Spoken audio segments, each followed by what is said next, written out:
400인을 거느리고 오는지라 그 자식들을 나누어 레아와 라헬과 두 요종에게 맡기고 여종과 그 자식들은 앞에 두고 레아와 그 자식들은 다음에 두고 라헬과 요셉은 뒤에 두고 자기는 그들 앞에 나아가되 몸을 7번 땅에 굽히며 그 형 에서에게 가까이 가니 에서가 달려와서 그를 맞아서 안고 목을 어긋 맡기고 그와 입맞추고 피차 우니라. 어제 토요일 저녁에 우리 EM 청년들과 함께 화상 예배를 드리면서 하나님 앞에 참 감사의 마음이 올라왔습니다. 그 말씀의 주제가 하나님이 주신 소망이었습니다. 우리가 늘 알고 믿고 우리 마음에 새겨진 말씀이지만 이렇게 함께 모여서 예배를 드리면서 다시 한번 그 소망의 말씀들을 확인할 때 참으로 벅찬 감사와 감동과 소망의 마음이 올라왔습니다. 하나님이 우리에게 주신 소망은 세상 사람들이 막연히 기대하는 어떤 미래의 희망사항이 아니죠. 하나님이 우리에게 주신 소망은 거짓말하실 수 없는, 또 우리에게 주신 약속을 지키실 수 있는 전능하신 하나님께서 주신 약속의 말씀이기 때문에 하나님이 우리에게 주신 소망을 성경에서는 living hope라고 합니다. 산 소망이죠. 산 소망이라는 의미는 반드시 이루어질 소망이고 그 소망이 우리 마음과 삶 가운데서 역사한다라는 의미입니다. 자, 우리에게 주신 소망, 성경에 여러 가지로 기록되어 있지만 가장 중요한 것은 영생의 소망이죠. 영생의 소망입니다.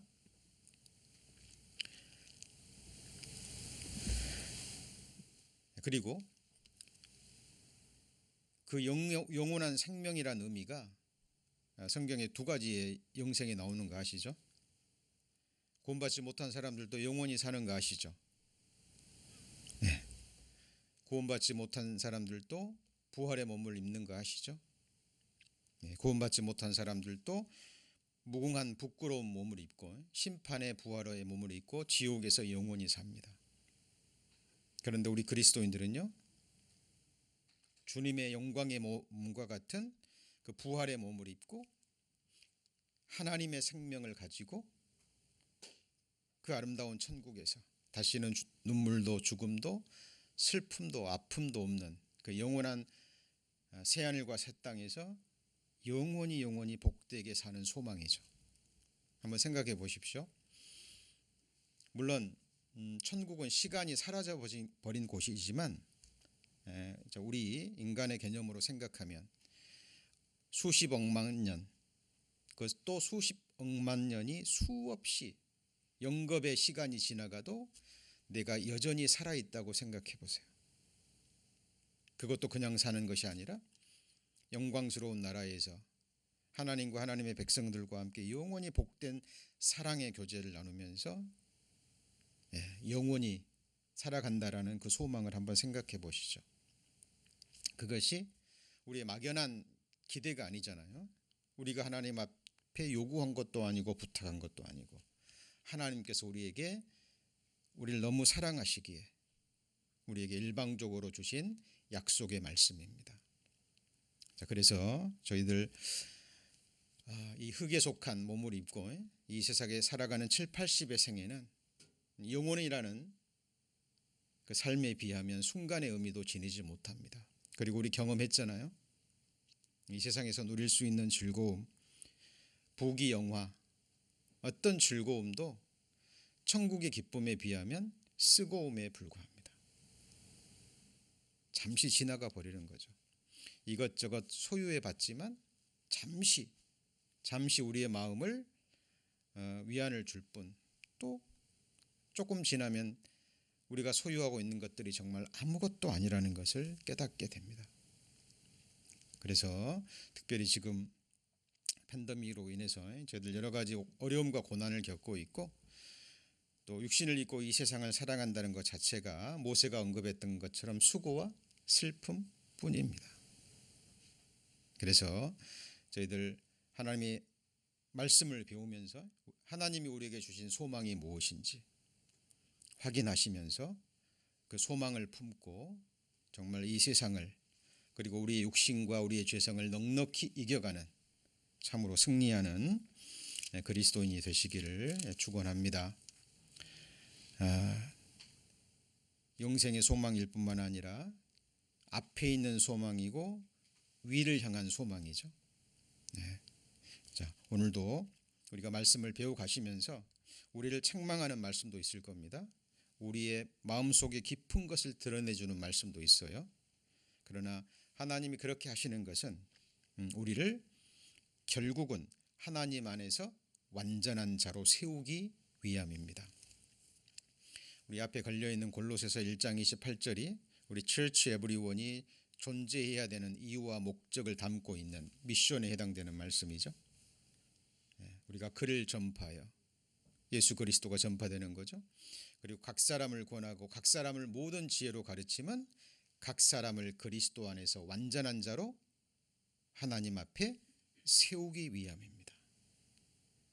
그를 위해서 우리가 이렇게 함께 모여 예배드리고 서로를 위해서 기도하고 또 기쁨과 슬픔을 함께 나누는 저희들 이 복된 신앙생활을 이제 하고 있는 것입니다. 자, 오늘은 창세기 33장에 나와 있는 야곱이 이제 에서를 만나는 클라이막스, 가장 위기의 순간에 대해서 함께 배우게 될 것입니다. 야곱의 길 7번째 시간이지만 제가 부제로 하나님의 성실하심과 야곱의 거짓됨이라는 부제를 달아봤습니다.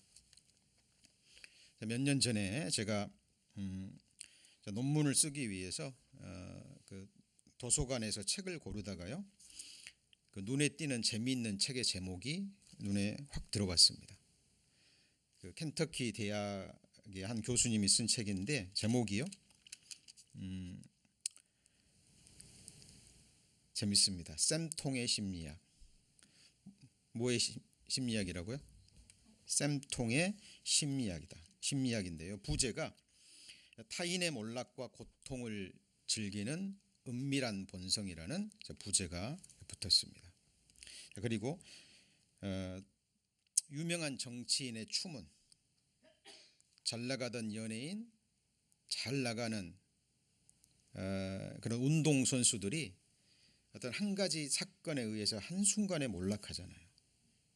사회적으로 매장이 되어버리는 그런 소식을 접할 때마다 대부분의 많은 사람들이 그거 참 안 됐다라는 생각보다는, 표현은 잘 안 하지만 저 깊은 곳에서 그거 참 쌤통이다라고 한다라는 거죠.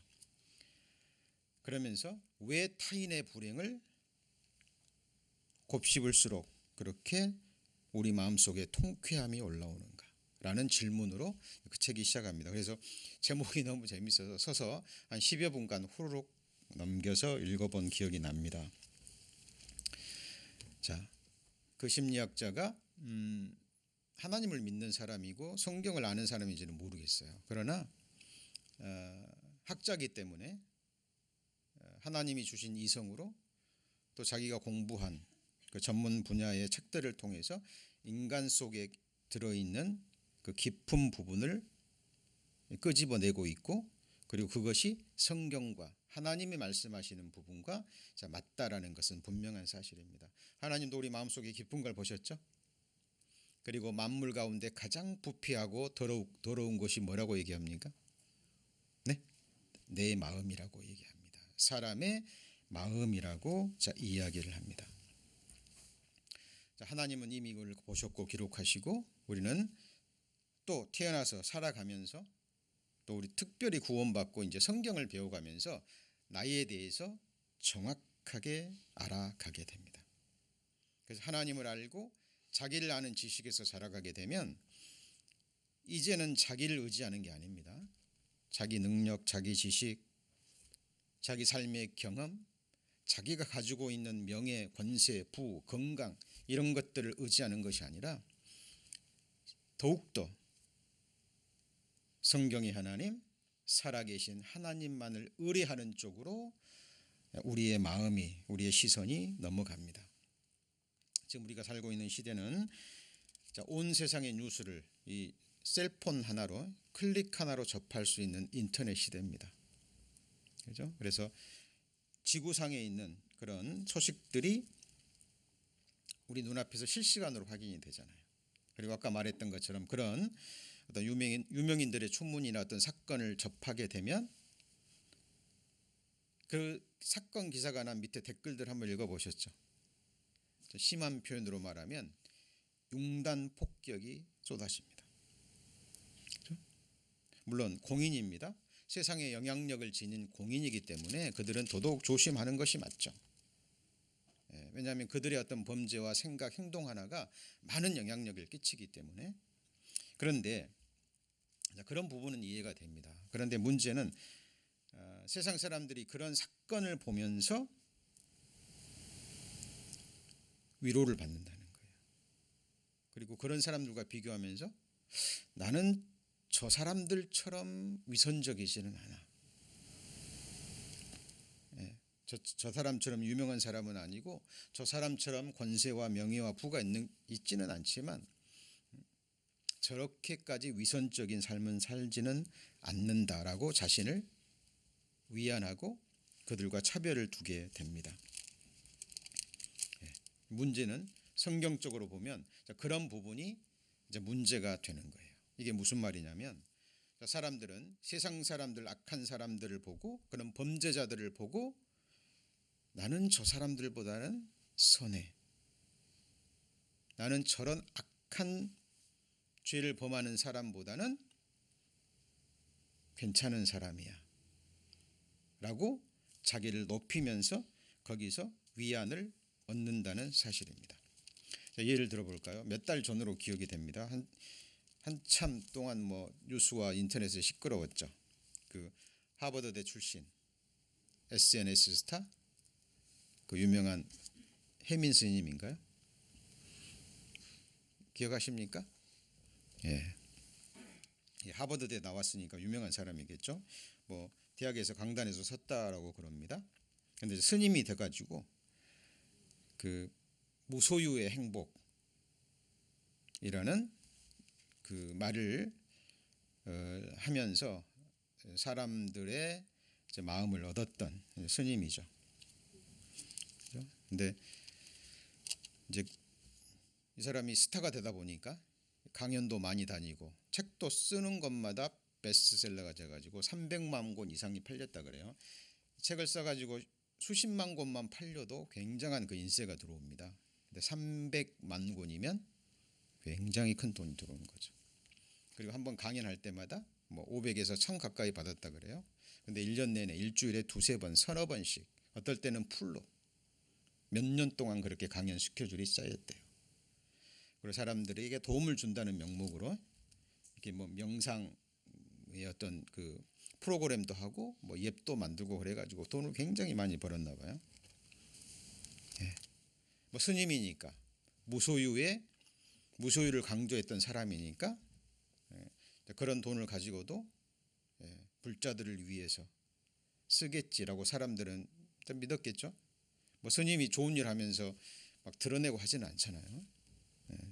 그랬는데 어느 날 한 사건을 통해서 그 실상이 드러났죠.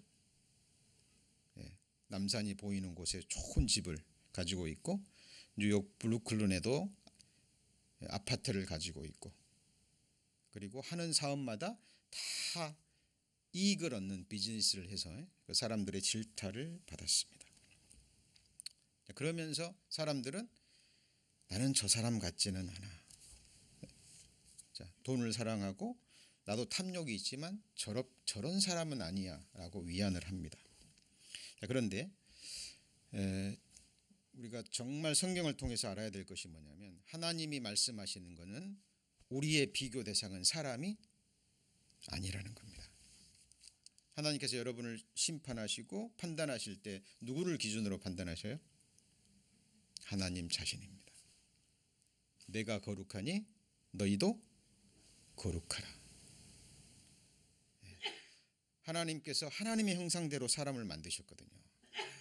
그러니까 우리는 누구처럼 깨끗해야 되냐면, 누구처럼 거룩하게 해야 되냐면, 누구처럼 온전해야 되냐면, 누구처럼요? 하나님을 본받는 자가 되라. 그리스도 안에서 완전한 자로 세워져야 됩니다. 그렇죠? 우리가 선한 사람의 마음을 품는 게 아니에요. 성경 속에 믿음의 선진들과 같은 마음을 품는 게 아니에요. 누구 마음을 품어야 돼요? 그리스도의 마음을 품어야 됩니다. 그것이 우리를 향하신 하나님의 거룩한 명령인 거예요. 제가 오늘 야곱의 이야기를 하면서 왜 이 말씀을 드리냐면, 하나님께서 야곱에게 원하시는 기준이 뭐예요? 하나님의 거룩함입니다. 하나님의 깨끗함이에요.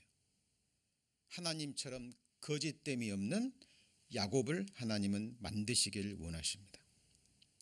네, 그런데 지금 우리가 그동안 배워왔던 것처럼 지금 20년 동안 라반 밑에서 연단을 받고 지금 하나님의 말씀으로 다시 고향으로 돌아오는 길입니다. 지난 시간에 살펴봤지만 어떤 사건과 어떤 일이 딱 드러나면 야곱은 자기 안에 어떤 죄성과 거짓됨이 계속 드러나죠. 네. 자, 여기 하나님 말씀을 한번 보겠습니다. 여기 보면 나의 깨달은 것이 이것이라 곧 하나님이 사람을 정직하게 지으셨으나 사람은 뭐를 했죠? 많은 꾀를 낸 것입니다. 야곱이 꾀돌이죠. 간교한 자잖아요. 간사한 자, 자기 유익을 위해서는 온갖 생각과 행동을 하는 그런 사람입니다. 그런데 하나님께서 첫사람 아담을 처음부터 이렇게 거짓되게 안 지었죠. 아담이 범죄하기 전에는 하나님은 아담을 어떻게 지으셨어요? 정직하게, 깨끗하게, 거룩하게 지으셨습니다. 다만 로봇으로 짓지는 않았어요. 사랑의 짝으로 지었기 때문에 하나님과 같은 인격과 자유의지를 주신 거죠. 그러니까 하나님 말씀에 순종할 수도 있고 하나님 말씀에 뭐 할 수도 있고요, 불순종할 수도 있는. 그런데 아담이 거짓의 아비, 처음부터 범죄하고 처음부터 거짓말한 거짓의 아비 사탄의 말을 선택함으로 거짓된 자가 된 거예요. 그리고 저와 여러분은 누구 속에 있었죠? 아담의 허리 속에 있었습니다. 하나님은 첫사람 아담을 통해서 모든 사람을 보십니다. 이게 하나님의 관점이에요. 자, 그래서 하나님이 사람을 정직하게 지으셨지만 첫사람 아담부터 많은 꾀를 내고 죄를 범했고 그 아담의 후손으로 태어난 모든 인생들이 동일한 생각과 그런 죄악된 마음을 품고 살아갑니다. 야곱도 예외가 아니죠. 다만 야곱에게는 그 특성이 더욱더 두드러져 드러날 뿐입니다. 그래서 우리가 야곱의 생애를 살펴볼 때 정도의 차이는 있지만, 그죠? 예, 결국 누구의 모습이에요? 아담의 후손인 우리의 모습을 성경은 드러내고 있는 겁니다.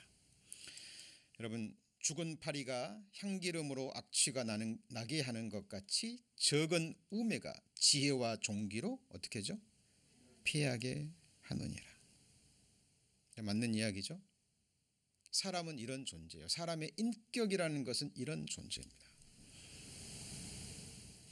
정말 사람의 존경을 받고 또 영광을 받고 사람에게 그토록 많은 영향력을 끼쳤던 사람들이 어느 날 한순간 드러난 비리와 그런 추문의 사건에 의해서 한순간에 나락으로 떨어지죠. 그걸 견디지 못하고 자살하고 극단적인 선택을 하는 사람들이 너무나 많아요.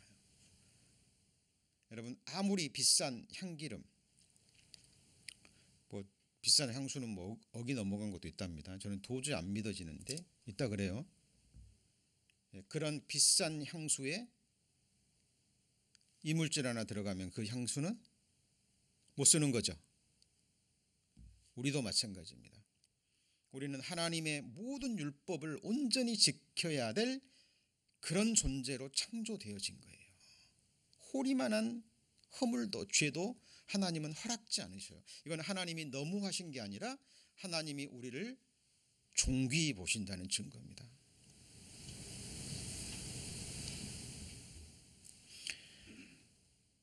그래서 아담의 그 한 가지 범죄가 온 인류를 더럽힌 거예요.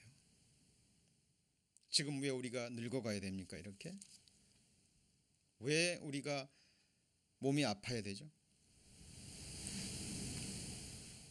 예, 지금 건강한 젊은 청춘들도요, 예, 자부하시면 안 돼요. 예, 젊은이들에게도 언제든지 병이 올 수 있고요. 예, 그리고 나이 들면 나이 들수록 몸은 계속 무너져 갑니다.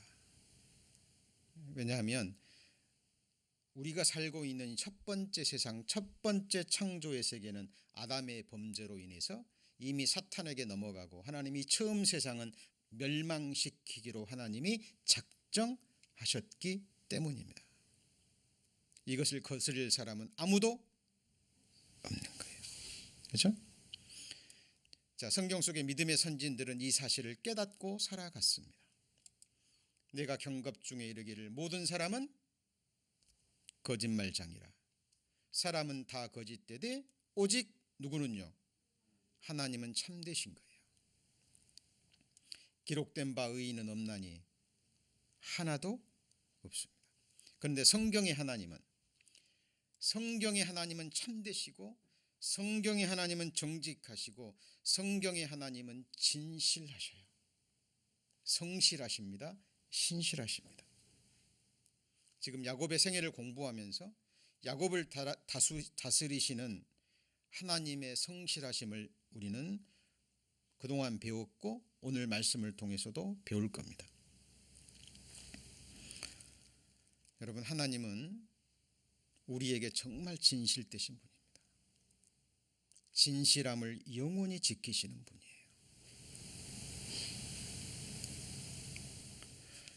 올해 저희 처치 에브리원 미션 말씀이 시편 91편이죠. 예. 그의 진실함이 방패와 손방패가 되나니. 뭐가 방패가 돼요? 진실함이. 그의 진실하심이. 예. 저는 가끔 제 생애를 돌아보면서 묵상하면서 인생의 고비고기마다 위기의 순간마다 하나님께서 제게 정말 늘 진실되셨음을 깨닫곤 합니다. 지금도 그러시고 앞으로도 그러실 거예요. 제가 그 모습을 볼 때마다 저는 하나님께 거짓된 모습을 보이고 때로는 하나님 앞에 패역한 삶을 살 때도 하나님은 나를 기다려주시고 그리고 제가 돌이키지 않으면 하나님이 치시기도 하시고 이러저러한 모습으로 고난도 주시고 근데 그 모든 모습이 돌아보면 저를 향한 하나님의 진실하심이었어요. 성실하심이었습니다. 주께서 나를 괴롭게 하심은 주의 성실하심으로 말미암음이니이다. 그렇죠? 하나님이 나를 때를 따라 괴롭게 하신 것은 나를 사랑하시기 때문에 나를 향한 신실하심을 지키시기 때문에 주시는 거예요. 자, 오늘 야곱의 이 생애를 통해서도 그 부분을 확인할 겁니다. 자, 에서를 만났습니다. 이제 그리고 지난 시간에 배웠던 것처럼 야곱이 야복 강가에서 환도뼈가 위골되면서 이름이 바뀌었죠. 이스라엘로 바뀌었죠. 그리고 하나님의 축복을 약속받았습니다. 자, 그러면 야곱이 하나님의 축복을 받고 환도뼈가 위골되면서 이제 하나님께 주권이 넘어갔잖아요. 하나님께서 자기를 통치해 주시길 바라고 다스려 주시길 바라는 그 마음으로 야곱은 계속 간구했습니다. 하나님이 응답하실 때까지. 하나님 응답하시고 하나님을 이긴 자라는 의미를 가진 이스라엘이라는 이름으로 바꾸어 주셨습니다. 그러면 어때요? 이 순간부터는 야곱은 이제 그때부터 하나님 앞에 온전하게 순종하면서 그렇게 살았을까요? 그렇지 않습니다. 그렇지 않아요. 하나님의 거룩함은, 그죠? 하나님 앞에 순종해 가는 삶은 어느 순간에 이 세상에 있을 동안에 어느 누구도 완전한 자가 되지 않아요. 많은 이유가 있습니다만은 저는 개인적으로 그렇게 생각합니다. 이 죄라는 것이, 이 아담의 죄성을 가지고 태어난 이 옛사람이라는 것이 얼마나 끈질기고 정말 우리를 얼마나 괴롭히는 것이고, 죄에 대해서 철저히 자각하고, 이런 나를 하나님은 사랑하셔서 십자가에 죽이셨다는 사실을 주님 앞에 가는 그 순간까지 하나님께서 깨닫게 하시기 위함이라고 생각합니다. 그래서 우리 구원받은 그리스도인들은 분명한 표대가 있잖아요. 세상 사람들은 이 세상에서 부를 얻어서 부귀영화를 누리고 이 한평생 좀 잘 먹고 잘 사는 것. 그러나 그리스도인은 그게 아니죠. 하나님의 말씀으로 내 죄성을 치고 나의 옛사람을 쳐서 말씀으로 나를 정복하고, 하나님이 나를 정복하게 하시고, 하나님께서 내 안에 그리스도의 형상을 이루시고 기쁨으로 주님 앞에 서는 것, 그리스도 안에서 완전한 자로 서는 것, 그것이 우리 그리스도인들의 표대죠. 여러분 분명히 하셔야 됩니다. 자, 이스라엘로 바뀐 이후에 야곱의 모습을 볼까요? 변화된 모습은 있습니다. 자, 거기 보면 이제 눈을 딱 들어보니까 에서가 왔어요. 이제. 그런데 야곱이 어떻게 합니까? 가장 앞에 누구를 세워요? 두 종과 종의 자식들을 제일 앞에 세웁니다. 에서가 칼을 들고 죽이면 가장 먼저 죽으라는 거죠. 그 가운데 누구를 세우죠? 레아와 자식들을 세워요. 그리고 제일 뒤에 누구를 세우죠? 라헬과 요셉을 세웁니다. 왜 그랬을까요? 편애입니다. 편애. 여러분 자식들이요 금방 압니다. 자식들이 금방 알아요. 뭘 합니까? 편애하는 걸 금방 합니다. 이 두 여종과 두 여종의 자식들이 제일 앞에 세우면서 그 마음에 어떤 생각이 들었을까요? 안 들었을까요? 네, 당연히 듭니다. 여러분 야곱의 12아들 중에 야곱이 요셉을 제일 사랑했죠. 그러니까 나머지 자식들이 다 알잖아요. 아버지가 야곱만 요셉만 사랑한다는 거. 저희 가족이 8남매입니다. 예. 딸 넷, 아들 넷이에요. 예. 근데 네 딸 중에서 하나님이 저희 아버님이 셋째 딸을 제일 이뻐하셨던 것 같아요. 이제 아버님 말씀으로는 몸도 약했나 봐요. 그래가지고 이제 피부병도 자꾸 일어나 그러니까 이제 그 당시에는 귤이 비쌌잖아요. 귤, 그죠? 예, 귤이 피부에 좋다 그러니까 아버님이 이제 귤을 사서 몰래 셋째 딸에게만 주고 그랬나 봐요. 나머지 위에 언니들 둘이 알았을까요? 몰랐을까요? 예, 다 그걸 알고 큰 거예요. 그리고 기회가 있을 때마다 얘기합니다. 지금 웃고 넘어갈 이야기입니다만 저희 누님들이 이거 들을지 모르겠네요.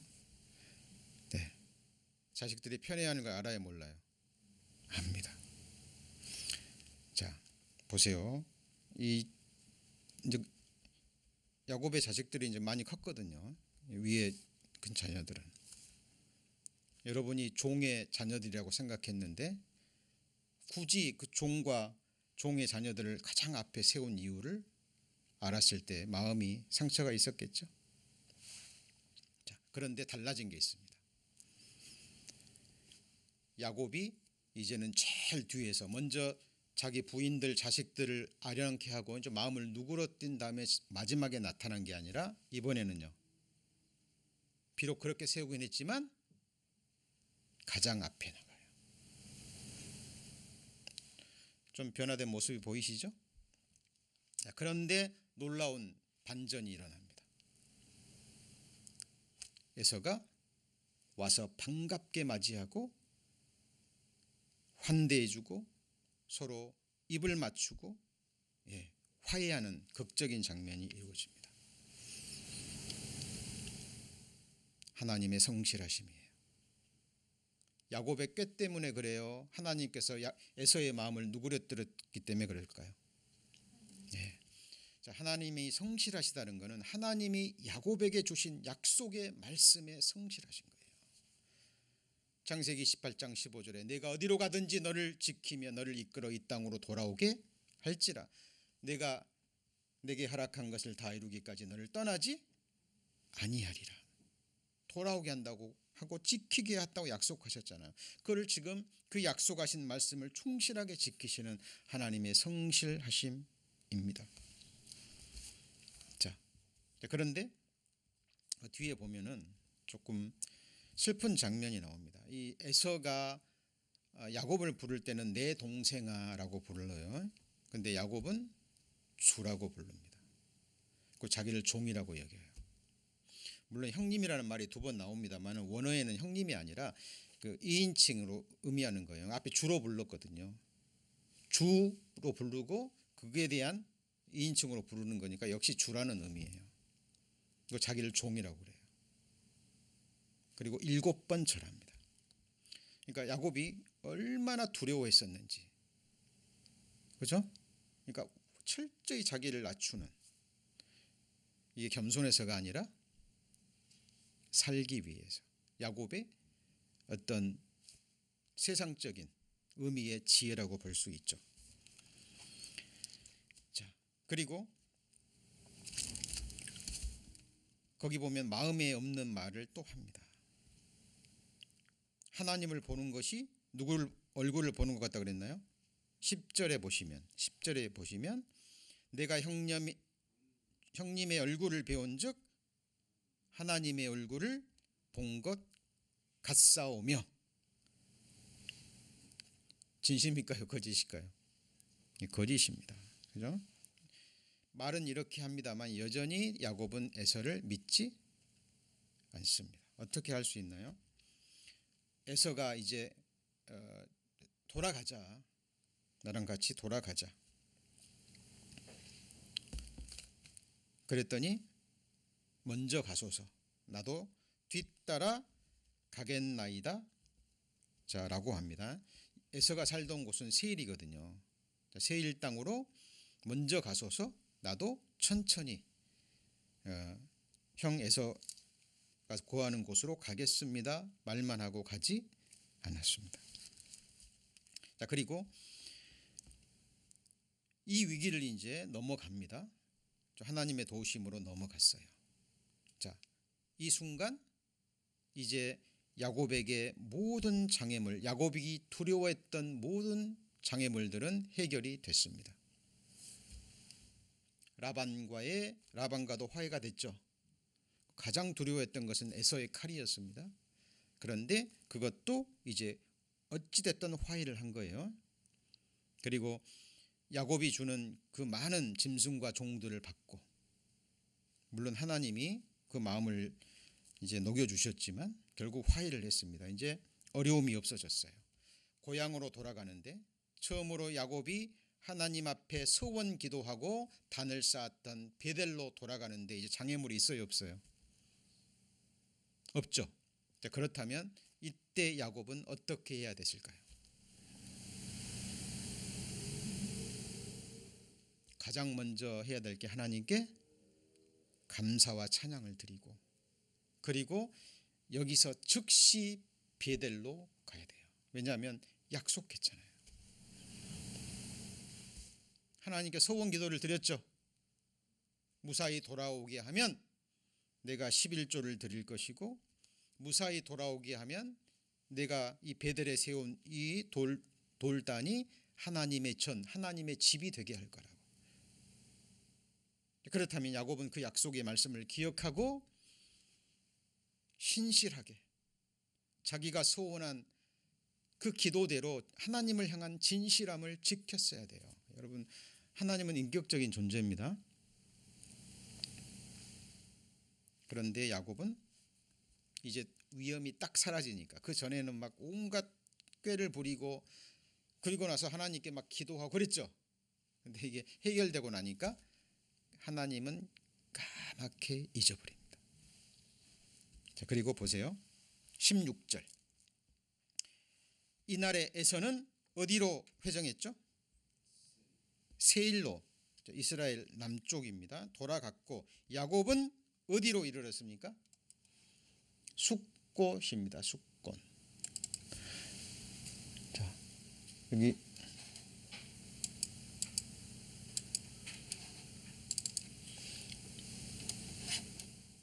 자, 이 보이십니까? 이게 너무 작아서 안 보이나요? 이게 이스라엘 지도인데요. 자, 지도인데 이게 여기가, 자, 여기 제가 보여드리겠습니다. 이게 밧단 아람입니다. 이스라엘의 북쪽이죠. 자, 밧단 아람 삼촌집에서 출발해서 자, 미스바로 왔습니다. 미스바에서 라반과 화해를 하죠. 자, 그리고 여기가 야복강이에요. 여기가 보이신 건가요? 야복강입니다. 그리고 야복강을 건너서 에서를 만났죠. 그죠? 그런데 에서와 야곱이 만나고 에서는 세일로 돌아갔어요. 세일로. 그죠? 근데 야곱은 다시 야복강을 온 곳을 다시 건너서 숫곳으로 가버립니다.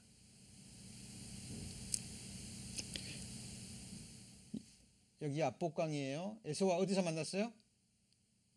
여기서 만났는데 에서와 화해하고 나서 이제 베델로 일로 가야 되잖아요. 일로. 그죠? 근데 어디로 가버렸어요? 다시 야복강을 건너서 숫곳으로 가버렸습니다.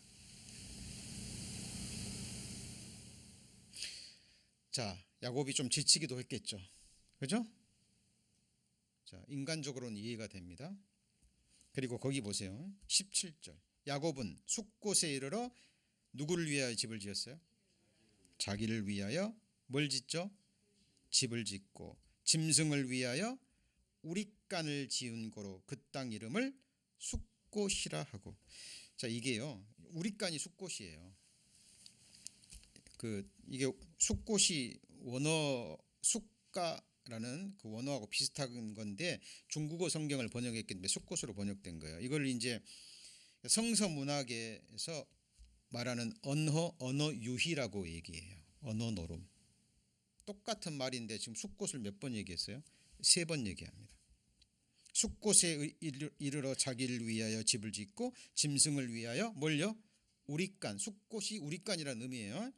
지은 거로 그 땅 이름을 숫곳이라고 하였도다. 그러니까 성경에서 우리가 공부할 때 가장 중요한 것이 observation이에요. 관찰입니다. 관찰. 그러니까 지금 이 성경은 야곱이 하나님의 약속의 말씀을 잊어버리고 하나님께 신실치 못하고 자기를 위해서 집을 짓고 짐승을 위해서 집을 지었지만 하나님을 위한 집은요? 지었어요? 안 지었어요? 야곱이 약속했잖아요. 여러분, 성경에 시편 15편인가요? 서운한 것은 해로울지라도 지키는, 하나님 앞에 함부로 입을 열어서는 안 돼요. 그죠? 그러나 하나님 앞에 기도하고 소원한 것은 정말 신실함을 지키시도록 노력하셔야 됩니다. 자, 여기 보면 숫곳에서 자기를 위하여 집입니다. 성경에 집은 바이트예요. 그리고 텐트, 임시 거처는 장막입니다. 오헬이라고 그래요. 그럼 숫곳에 지은 집은 오헬이에요? 바이트예요? 집이에요. 집. 천막이 아니라 정착하려고 지은 집입니다. 그리고 숫곳에서, 이 지도에서는 뭐 숫곳에서 1년 살았다고 그러는데 아닙니다. 잘못된 거고요. 자, 숫곳에서 많은 학자들이 약 7년에서 10년 가까이 살았다고 이야기합니다. 그 TV 근거가 무엇일까요? 자, 생각해 보세요. 야곱이 밧단 아람에서 몇 년 살았죠? 20년을 살았습니다. 처음으로 레아와 자녀를 낳을 때가 7년이었죠. 그죠? 7년이 지나고 그리고 와서 레아의 자녀가 7인데 6 아들을 낳고 마지막 자녀가 딸이에요. 그 딸이 누구예요? 디나입니다. 디나. 그러니까 계산을 해보면 밧단 아람을 떠날 때 디나는 이제 5살에서 7살 정도, 추정해보면 그 정도 나이예요. 그런데 숫곳에서 있다가 세겜 땅으로 올라갔는데 이미 처녀가 돼 있습니다. 결혼할 수 있는 나이, 적어도 10대 중반에서 후반이 된 나이가 된 거예요. 정확한 연수는 알 수 없지만 추정해서 10년 가까운 시간을 숫곳과 세겜에서 보냈는데 잘 보세요. 숫곳에서는 집을 지었지만 세겜에서는 뭘 쳤어요? 예? 장막을 쳤어요. 18절에 야곱이 밧단 아람에서 평안히 가나안 땅 어디로요? 세겜으로 이르러 그 성 앞에 뭘 쳤죠? 장막을 친 겁니다. 장막.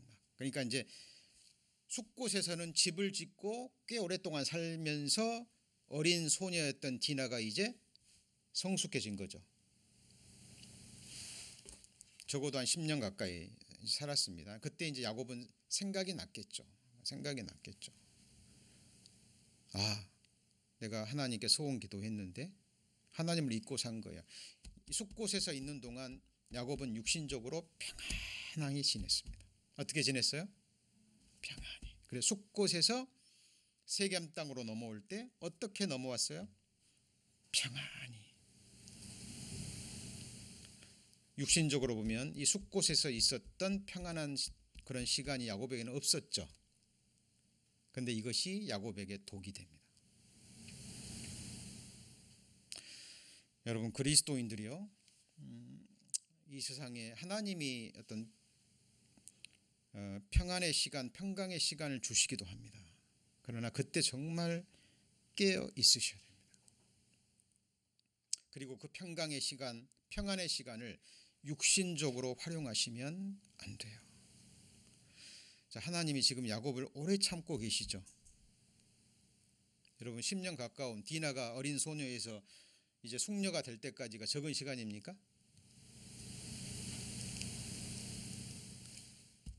그 기간 동안 야곱이 하나님을 찾았고 하나님을 향해서 단을 쌓은 흔적이 나와요, 안 나와요? 안 나와요. 제가 하나님이라면 10년이 뭐예요? 1년도 못 견딜 것 같은데. 그죠? 여러분, 1년이 긴 시간이잖아요. 10년은요. 야곱은 까맣게 잊고 삽니다. 그리고 이제 겨우 하나님 생각이 조금 났던 것 같아요. 그래서 숫곳에 있다가 이제 가나안 땅으로 넘어오긴 넘어와요. 그곳이 바로 세겜입니다. 그리고 세겜에서 장막을 치고 그때 단을 쌓아요.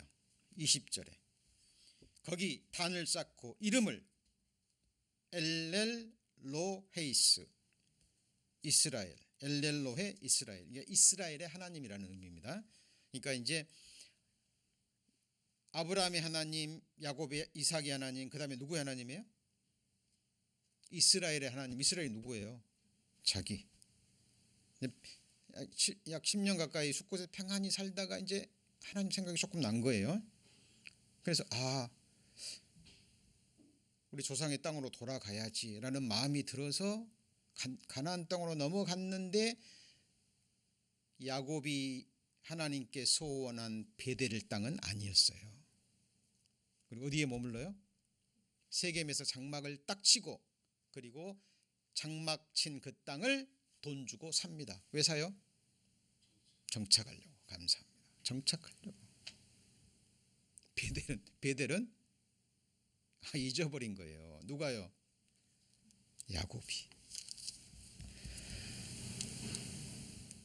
처음 만났던 야곱이 정말 외롭고 힘들고 두려움에 휩싸였을 때, 돌베개를 베고 잘 때 꿈에 나타나서 사닥다리를 보여주면서 그 아름다운 복된 약속의 말씀을 주셨던 하나님을 잊어버린 겁니다. 하나님을 처음 만났던, 그래서 말씀을 받았던 베델이라는 장소를 잊어버린 거예요. 그리고 자기가 드렸던 서원 기도, 나를 평안히 돌아오게 하시면, 그렇죠? 내가 하나님 내게 주신 모든 것에 11조를 드리고, 그리고 이곳이 바로 하나님의 전이 되게 하겠나이다 소원했잖아요. 그런데 까맣게 잊어버립니다. 하나님은 기억했을까요, 안 했을까요? 하나님 기억하시죠. 그리고 기다리고 있었습니다. 하나님은.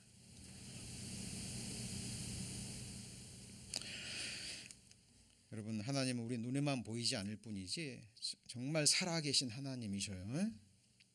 그렇죠? 우리는 때를 따라 하나님을 잊고 살지만 하나님은 침 삼킬 동안도 놓지 아니하시고 우리를 지켜보십니다. 우리를 향한 시선을 띄지 않으셔요.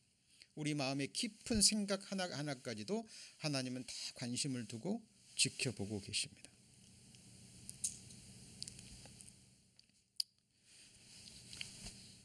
시편 121편 마음에 새겨지셨죠? 내가 산을 향하여 눈을 들리라. 나의 도움이 어디서 올고 나의 도움이 천지를 지으신 여호와에게서로다. 자, 야곱은 하나님의 도우심을 받고 삽니다. 보호하심과 인도하심을 받고 살아요. 그런데 하나님을 잊어버립니다. 그리고 10년이 지나서 겨우 세겜 땅에서 단을 쌓고 기도를 드리긴 드렸는데, 그리고 이스라엘의 하나님이라는, 그죠? 그 말씀을 드리면서 자기 하나님으로 삼고 했지만 베델은 잊어버립니다. 그래서 이제 하나님이 이제 간섭하기 시작하십니다. 이게 하나님의 성실하심이에요. 제가 조금 전에 서두에 암송해 드린 말씀이 있죠. 주께서 나를 괴롭게 하심은 성실하심으로 말미암습니다. 내가 저를 이 땅에 내어 던질 것이라 그들을 괴롭게 하여 깨닫게 하리라. 어떻게 해서 깨닫게 해요? 괴롭게 해서 깨닫게 하리라. 왜? 못 깨달으니까. 10년 동안 하나님이 충분한 시간을 주시고 돌아올 수 있고 생각할 수 있는 시간을 많이 주셨지만 야곱은 겨우 생각해낸 게 세겜 땅으로 가서 단 쌓은 거예요. 베델은 까맣게 잊어버립니다. 그때 하나님이 이제 야곱을 괴롭게 하십니다. 이게 하나님의 성실하심이라는 거예요. 자, 믿음의 사람들의 특징이 뭐냐면요, 연약합니다. 그런데 하나님께서 간섭하실 때, 징계와 고난을 주실 때 하나님을 불평하고 원망한 게 아니라 자기를 돌아보고 그 순간 하나님을 향해 돌아섰다는 거예요. 근데 문제는요, 자, 성경 속에서도 그러고 성경 속에 하나님을 끝까지 떠난 사람들도 교회사를 통해서도 그러고요. 근데 문제는 그거예요. 하나님이 평안을 주시고 복을 주실 때는 당연한 것처럼 생각하고 있다가 자기 자신을 보지 못하는 거죠. 그리고 어떤 고난과 역경이 주어지면 모든 원망과 불평을 누구한테요? 하나님께 돌리는 겁니다. 근데 야곱은 그러지 않았어요. 자, 디나가 이제 숫곳에서 숙녀가 됐어요. 세겜 땅으로 와서 이제 천막을 치고 이제 땅을 샀잖아요. 이제 집을 지으려고 살려고. 근데 이제 심심해서 그랬는지 그 세겜 땅에 놀러 갔다가 그 추장 아들에게 강간을 당해버립니다. 2절 히위족 속죽 하몰의 아들 그 땅 추장 세겜이 그를 보고 끌어들여 강간하여 어떻게 하죠? 욕되게 해버립니다. 그런데 강간을 했지만 이제 강간하고 나서 버려버리는 것이 아니라 그걸 계기로 정말 사랑하게 돼요. 연모하게 돼요. 누가요? 세겜이, 추장의 아들이. 그 어떤 세겜 땅에 있는 부족의 아들인가 권세가 있겠죠. 그죠? 정말 사랑하게 돼요. 아버지한테 막 조릅니다. 내 아내 삼게 해달라고. 그게 그 내용이죠. 그리고 이제 야곱에게도 그 야곱의 아들들에게도 부탁을 해요. 근데 이제 이 디나가 누구의 아들이에요? 누구의 딸이에요? 레아의 딸이죠. 레아 위로 오빠가 몇 명이에요? 6명이나 됩니다. 자, 누가 제일 높은 게 있을까요? 야곱은 물론이지만 레아의 친오빠 6명이 붕괴합니다. 그리고 하나님께 받은 거룩한 명령이잖아요. 할례를 악용해요. 네 딸 달라. 원하는 건 무엇이든지 주겠다. 그리고 우리 같이 통혼해서 이 땅에서 땅도 넓고 그러니까 잘 살아보자. 막 간청합니다. 그러니까 그래? 그러면 좋은데 우리는 할례 받지 않은 사람들하고는 상종을 안 해. 내 동생 아내로 얻고 싶어? 그럼 너네도 뭐해? 할례 받아. 이 세겜 땅 그 사람들이요 깜빡 그 말에 속아버립니다. 그러니까 야곱만 거짓된 게 아니라 야곱의 아들들도 거짓된 거예요. 그런데 이 거짓을 하더라도 하나님의 거룩한 명령 할례를 악용하잖아요. 할례는 하나님의 언약을 받고 믿음의 증표로 순종하는 거죠. 맞습니까? 이 당시에는 나는 너의 하나님이 되고 너희는 나의 백성이 되리라는 그 하나님의 언약에 정말 언약에 함께 믿음으로 합할 때 증표로 할례를 받는 거잖아요. 그런데 이런 식으로 속입니다. 그리고 이제 난지 3일째가 가장 고통스러운 모양이에요. 모든 남자들이 할례를 받았으니까 아프겠죠. 나을 때까지 꼼짝도 못하고 있는데 비겁하게 그 순간 이 야곱의 아들들이 칼을 차고 가서 모든 남자들을 다 죽여버립니다. 그리고 부녀들까지 전부 다 납치해 오고 모든 재물도 다 뺏어와 버려요. 피의 혈극이 벌어집니다. 이 소문이 주변에 퍼질까요? 안 퍼질까요? 퍼지죠. 그 주변에는 세겜 족속만 있는 게 아니라 그렇죠? 30절 보실까요? 34장 30절. 야곱이 시므온과 레위에게 이르되 너희가 내게 뭐를 끼쳐요? 화를 끼쳐 나로 이 땅 사람 곧 가나안 족속과 브리스 족속에게 냄새를 내게 하였도다. 나는 수가 적은즉 그들이 모여 나를 치고 나를 죽이리니 그리하면 나와 내 집이 멸망하리라. 자, 기껏 해야 12아들이에요. 11아들이에요. 그죠? 뭐 종들 뭐 거부가 됐으니까 종들도 꽤 있겠죠. 그러나 그들이 뭐 칼을 찬 병사들은 아니잖아요. 근데 지금 세겜 족속을 비롯해서 그 주변의 가나안 족속들은 나름대로 조직을 갖추고 병사도 갖추고 있는 부족들이에요. 소문이 금방 퍼졌겠죠. 그 야곱의 그 한 가족 무리가 자기 땅에 살고 있는 그래도 옆에 있는 부족을 완전히 박살낸 거잖아요. 냄새가 나게 한 거예요. 어쩌러 조그만 무리가 우리 옆에 살고 있는 이렇게 비겁한 행동을 해? 그들이 연합해서 야곱의 집을 치면 망해요, 안 망해요? 망하죠. 야곱은 지금 세겜 땅에서 천막 치고 땅까지 사서 거기서 잘 살아보려고 지금 계획하고 있는데 그건 하나님의 뜻이 아닌 거예요. 하나님께서 야곱이 친 보금자리를 흩트러 버리는 겁니다. 여러분 기억하셔요. 이 세상에 우리의 안식처 있어요, 없어요? 네? 여러분 이 땅에서 평안히 거하려고요. 이 땅의 마음을 둬버리잖아요. 하나님 백성이 아니면 전혀 상관이 없습니다. 그러나 하나님의 백성이면 하나님이 얼마간 참아보시겠죠. 그리고 여러 가지로 사인을 주실 거예요. 여러 가지로 보여주실 겁니다. 그런데 이제 말씀에 깨어있고 민감해 있으면 하나님의 사인을 받지만 모르면 모르는 거예요. 그냥 도저히 안 되겠다 싶으면 하나님이 간섭하시는데 그것이 바로 하나님의 징계라는 것입니다. 여러분, 이게 보통 일입니까?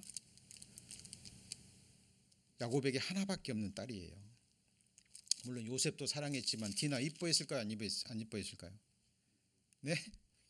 기가 막히게 이뻐했을 거예요. 눈에 넣어도 안 아플 만큼 이뻐했을 거예요.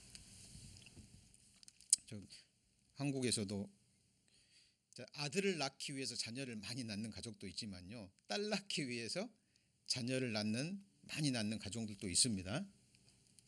한국에 있을 때 아는 가정인데요, 아들만 딸을 그렇게 갖고 싶어서 낳았는데 마지막에 진짜 딸이 났어요. 어떻게 컸을 것 같아요? 네? 정말 귀하게 공주로 한 거죠. 그죠? 특히 아버지의 그 사랑을 독차지하면서 컸을 겁니다. 얼마나 예뻤을까요? 야곱의 마음이 아팠을까요? 안 아팠을까요? 그리고 자기가 아버지를 속이고 에서를 속여서 축복받고, 그죠? 라반 집에 있다가 삼촌 라반을 속여서 거짓말하고 양들을 많이 취하고, 그죠? 야반 도주하고, 이제 여기까지 와서 좀 잘 살아보려고 했는데 이제 자기 아들들이 하나님의 거룩한 명령 할례를 가지고 거짓말해 가지고 피의 살육을 범합니다. 야곱은 머리가 좋기 때문에 그 결과가 뭔 줄 알아요. 이제 세겜 땅에서 살아요, 못 살아요? 못 삽니다. 떠나야 돼요. 그때 하나님이 나타나셔서 말씀하십니다. 35장 1절입니다. 하나님이 야곱에게 이르시되 뭐해서요? 일어나. 어디로 가요? 베델로 올라가서 거기 거하며 네가 내 형 에서의 낯을 피하여 도망하던 때에 내게 나타났던 하나님께 거기서 단을 쌓으라. 여러분, 야곱이 하나님이 나타나셔서 이렇게 고난을 주시고 하기 전에 하나님을 기억하고 에서의 위험을 피했을 때 바로 베델로 가서 그 소원을 지켰다면 야곱에게는 더 큰 축복이 있었겠죠. 그렇죠? 야곱이 이 땅에서 받았던 그 많은 연단을 많이 피할 수 있었을 거예요.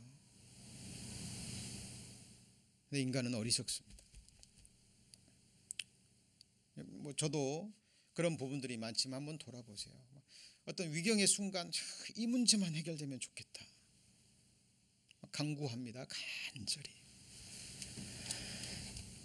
자, 호세아서 12장이 야곱의 때를 이야기합니다. 야곱은 태에서 그 형의 발꿈치를 잡았고 작년에 하나님과 뭐를 겨뤘어요? 이게 약복강의 씨름입니다. 천사와 힘을 겨루고. 자, 창세기서는 사람이라고 그랬는데 여기서는 뭐로 나와요? 천사. 이게 뭐 잘못된 게 아니라 하나님이 때로는 하나님이 천사의 모습으로 나타나시고 하나님이 때로는 사람의 모습으로 나타나시고 또는 천사가 사람의 모습으로 나타나죠. 그죠? 자, 겨루고 이기고 울며 그에게 뭐 했어요? 그러니까 하나님과 씨름한 게 막 붙잡고 업어치기 하고 이게 아니고 사람으로 나타나신 하나님 붙잡고 뭐 했어요? 간구했잖아요. 하나님, 이제 에서 만나고 에서가 나 죽일 텐데 하나님 살려주시고 축복해 주세요. 그래서 그동안 내가 할 수 있는 거 다 해봤지만 아니었습니다.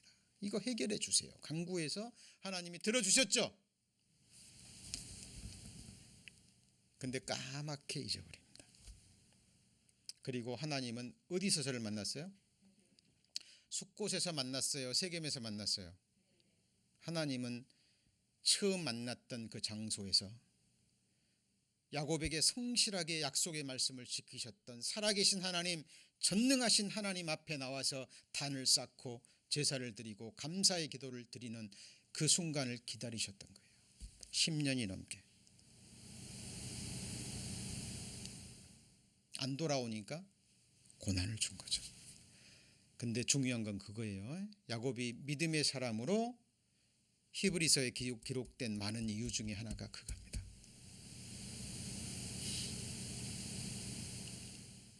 야곱이 하나님, 내가 하나님 믿고 이렇게 살아왔고 기도드리고 이렇게 했는데 그 결과가 내 사랑하는 딸 강간당하게 하고, 내가 좀 숙고 땅에서 한번 잘 살아보려고 하고, 그죠?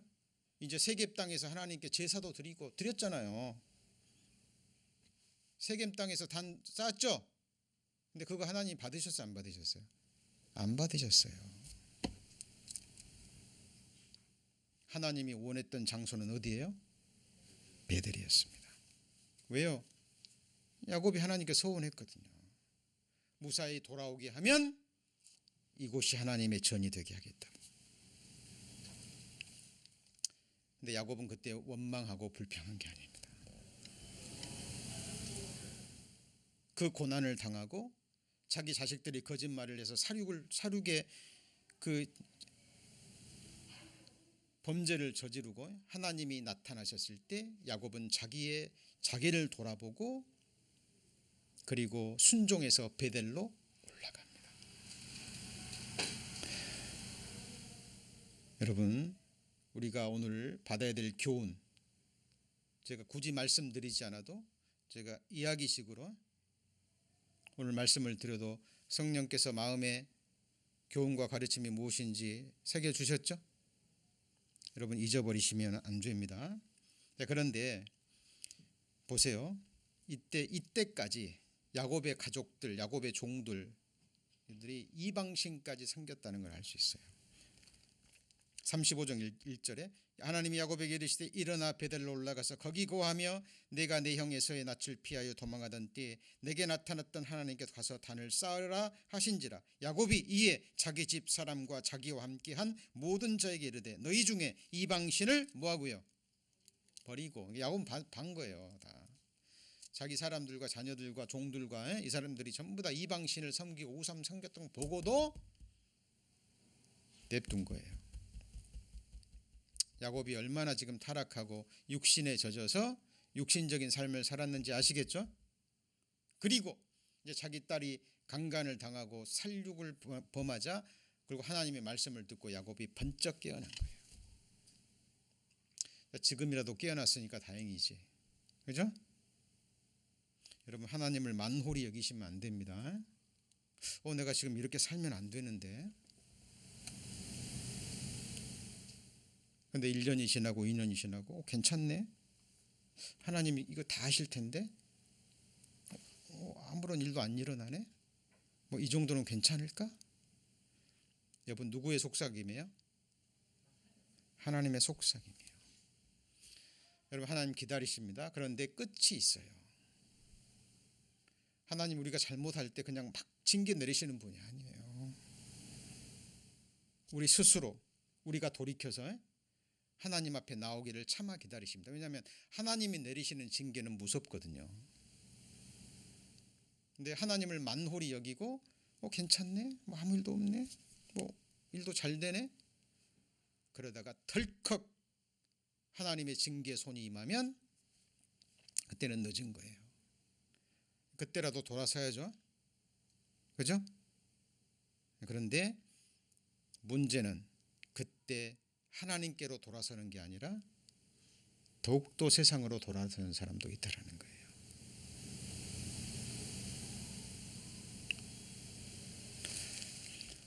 자, 이제 35장 2에서부터는 이제 다음 시간에 요셉과 함께 연관지어서 이제 배워갈 겁니다. 자, 지금 저희들이 믿음의 선진들의 길 배워가고 있죠. 야곱의 길 7번째 시간을 배웠고, 오늘 부제로 하나님의 성실하심과 야곱의 거짓됨. 근데 우리가 은혜를 받는 것은 하나님은 이런 야곱을 버려두지 아니하시고 끝까지 함께 하셔서 우리가 몇 주 전에 살펴봤던 것처럼 야곱의 마지막, 야곱의 끝, 정말 야곱을 하나님을 예배하는 자로 만듭니다. 뭐 하는 자로요? 예배하는 자로. 정말 진실되게 죽음의 순간에 자기 지팡이를 의지하면서 나는 하나님께 거짓됐지만, 나는 하나님께 계속 피역했지만 하나님은 나를 버리지 않으시고 나를 다루셔서 나를 인도하셔서 이제야 정말 하나님 앞에 무릎을 꿇고 하나님이 기뻐 받으시는 참된 예배를 드리는 예배자로 하나님이 야곱을 만들어 가십니다. 그 하나님이 누구의 하나님이죠? 네, 저희 하나님이십니다. 여러분, 하나님이 보시는 여러분의 끝을 보셔야 돼요. 신앙생활은 장난이 아니죠. 네, 신앙생활은 계모임도 아니고 동호회도 아닙니다. 네, 성경이 증거하는 살아계신 하나님, 역사의 주관자, 유일하신 성부, 성자, 성령 하나님, 그 하나님과 함께 동행하는, 또 하나님을 경외하는 자들과 함께 사랑의 교제를 나누며 기도하며 함께 가는 진정한 순례자의 여행입니다. 천성에 이를 때까지 저희들 이러저러한 어려움이 있고 또 아픔도 있고 고난도 있고 때로는 몸이 아프기도 하지만, 제가 며칠 전에 그 아침 묵상 말씀 보내드렸던 것처럼 끝이 있다는 게 너무 감사한 거예요. 그러지 않습니까? 끝이 두려우세요? 끝이 있다는 게 너무 감사한 거예요. 이제 더 이상 이 세상에서 서로 미워하지 않고 시기하지 않고 질투하지 않고 판단하고 정죄하지 않는, 정말 서로를 향한 사랑으로 서로가 서로를 종노릇하며 영원히 기쁨으로 섬기는 그 나라. 상상의 나라입니까? 실제하는 나라입니까? 네, 실제하는 나라입니다. 하나님이 우리에게 약속하신 그 나라, 이제 완성하기 직전에 있습니다. 그리스도 안에서 우리가 완전한 자로 하나님이 우리를 세우실 때까지 이 약속의 말씀을 의지하고 끝까지 이 신학의 길 함께하기를 소망합니다. 기도하시겠습니다. 하나님